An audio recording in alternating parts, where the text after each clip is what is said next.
Okay, here we are, Inner City Press, Matthew Russell Lee, here in Foley Square. We're here for day 7, nearing the end of U.S. versus Michael Avenatti, the Stormy Daniels trial. Yesterday, the jury was sent home early, and there were some arguments before Judge Furman.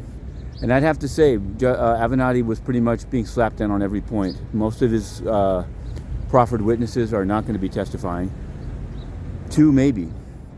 He said he's probably not going to testify. In fact, he pretty much said, as of now, I don't intend to testify.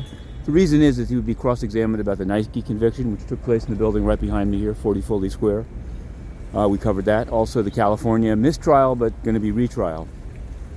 So it's coming to a close, and we'll be covering it today, and we'll be covering probably the closing arguments tomorrow, and then the verdict thereafter. Meanwhile, this is timed almost exactly with the launch of the genocide games of Guterres. Yes, in Beijing, China, where journalists are flying into a bubble, a closed loop, where they'll have no interactions at all.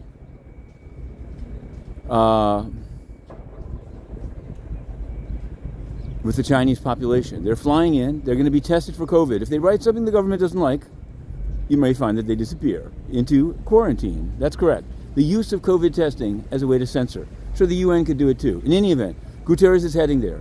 Today, his final appointment is the swearing in of an American official to be the head of UNICEF. It's a post that's pretty much devoted to the USA, as is political affairs. The UK gets humanitarian, and China gets development. Yes, DESA, Mr. Liu, will he be in China? I don't know. What I do know is that the blessing of the Uyghur genocide by Guterres is an absolute new low for the United Nations. And no one's doing anything.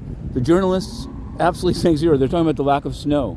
The biggest problem in the Chinese Olympics is that they're taking water from residential neighborhoods. No, the biggest problem is that they are slaughtering a group based on ethnicity and perceived opposition to the CCP.